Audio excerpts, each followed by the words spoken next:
in the South China Sea and the wider Indo-Pacific region, a large-scale multinational naval and land-based military exercise has drawn attention for its intensity, coordination, and the message it sends about evolving security dynamics. The drill involved forces from the United States, Japan, and allied partners conducting a coordinated live-fire operation that culminated in the sinking of a decommissioned vessel used as a target to simulate high-intensity maritime conflict. The exercise took place in strategically sensitive waters between the Philippines and Taiwan, an area widely regarded as one of the most contested maritime corridors in the world. This region is not only significant for its proximity to multiple overlapping territorial claims, but also for its role as a major global shipping route through which a large percentage of international trade passes each year. Military planners describe the operation as a complex, multi-domain training scenario designed to test interoperability between allied forces. The exercise included coordinated missile launches, naval maneuvers, land-based targeting systems, and integrated command and control operations across different branches of the participating militaries. At the core of the drill was a synchronized strike on a decommissioned vessel, which served as a floating target. The ship was used to simulate the conditions of modern naval warfare, including electronic tracking, target acquisition, and precision missile engagement. The coordinated attack demonstrated how different military units can operate together in real time under simulated combat conditions. One of the key official descriptions of the operation stated, "To sink the vessel, exercise planners brought together the Japan Ground Self-Defense Force 1st Surface-to-Ship Missile Regiment, the U.S. Marine Corps 3rd Marine Littoral Regiment, and the U.S. Army's Multi-Domain Command Pacific." This integration of forces highlighted the growing emphasis on JOI, anti-operational capability, among allied militaries in the region. Each unit played a specific role in the overall mission. Missile regiments were responsible for long-range targeting, while maritime and ground-based forces provided reconnaissance, communication support, and operational coordination. The exercise also reflected a broader shift in military strategy across the Indo-Pacific. In recent years, allied forces have increasingly focused on distributed operations, where smaller, mobile units are deployed across multiple locations, rather than relying solely on large, centralized fleets or bases. This approach is designed to increase flexibility, survivability, and responsiveness in contested environments. Another official statement emphasized the scale and direct nature of the engagement. Japan fired surface-to-ship missiles and sank an old warship in waters between the Philippines and Taiwan as part of major military exercises that include U.S. forces. This marked a significant demonstration of Japan's expanding operational capabilities in maritime defense scenarios. While Japan has long maintained a defensive military posture, recent developments have seen it take on more active roles in joint exercises involving offensive and counterstrike simulations, particularly in maritime contexts. The inclusion of Japan's missile units alongside U.S. Marine Corps and Army formations illustrates a high level of interoperability that has been steadily developing over the past decade. Communication systems, targeting protocols, and command structures were all integrated to ensure real-time coordination during the exercise. The sinking of the vessel itself was carefully controlled and pre-planned. Decommissioned ships are often used in such exercises to test live-fire capabilities under realistic conditions. These targets allow militaries to evaluate missile accuracy, explosive impact, and system performance in a way that cannot be fully replicated in simulations alone. BIO. Second, the technical aspects. The exercise carried broader strategic significance. The waters where the drill took place lie near the northern reaches of the South China Sea and close to the approaches of Taiwan. This location is considered highly sensitive due to ongoing territorial disputes and its proximity to key maritime choke points. The South China Sea remains one of the most contested maritime regions in the world, with overlapping claims involving multiple coastal states. These disputes center on sovereignty over islands, reefs, and maritime zones, as well as access to fishing grounds and potential energy resources beneath the seabed.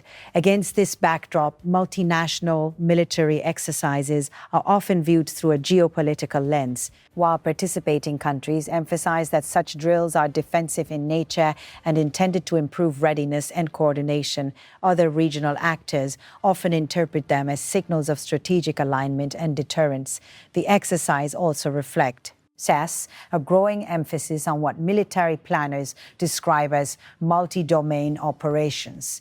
This concept integrates land, sea, air, cyber, and space-based capabilities into a unified operational framework. The goal is to ensure that forces can respond quickly and effectively across different environments in a rapidly changing battlefield. During the drill, various units operated in coordination across multiple platforms. Naval vessels provided positioning and surveillance support, land-based missile systems conducted targeting operations, and command units managed communication flows between all participating forces. This level of integration is increasingly seen as essential in modern military planning. The presence of advanced missile systems played a central role in the exercise. These systems are designed to detect, track, and engage moving maritime targets at long distances. Their deployment in a live-fire environment demonstrated both precision capability and operational readiness under realistic conditions. In addition to missile launches, the exercise reportedly included surveillance and reconnaissance components. Aircraft and maritime sensors were used to identify and track the target vessel, feeding data into command systems that coordinated the timing and execution of the strike.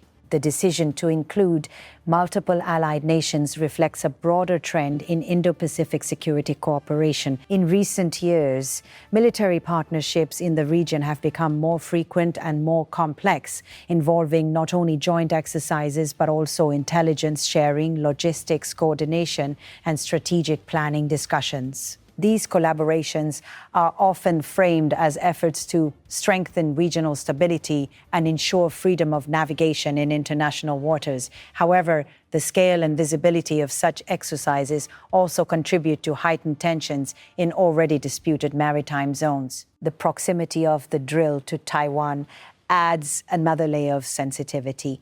Taiwan occupies a centered position in regional security dynamics due to its geographic location and its role in global supply chains, particularly in advanced semiconductor manufacturing. As a result, military activity near its surrounding waters is closely monitored by multiple stakeholders.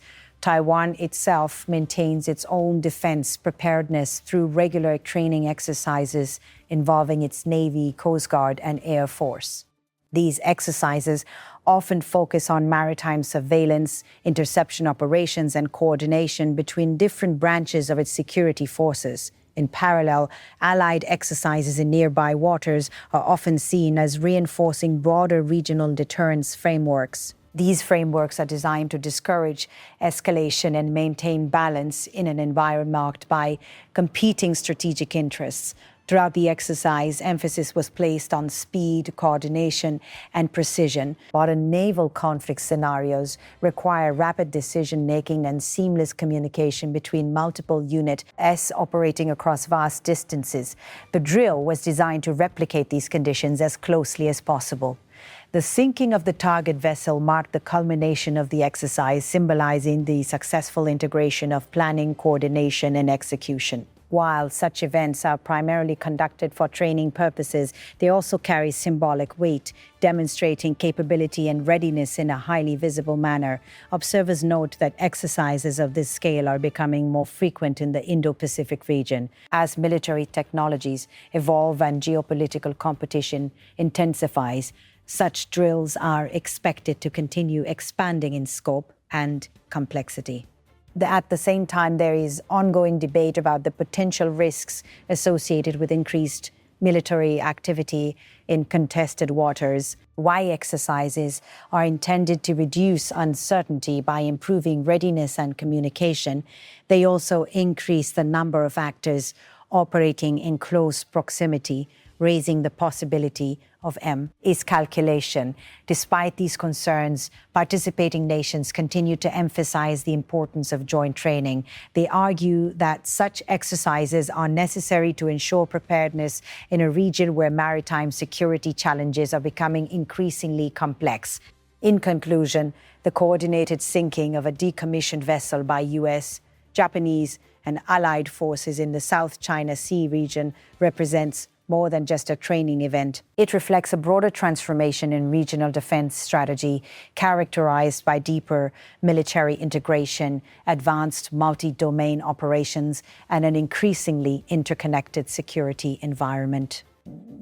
As the Indo-Pacific continues to evolve, exercises like this are likely to remain a central feature of military planning, serving both as training platforms and as strategic signals in a region where stability and tension often exist side by side.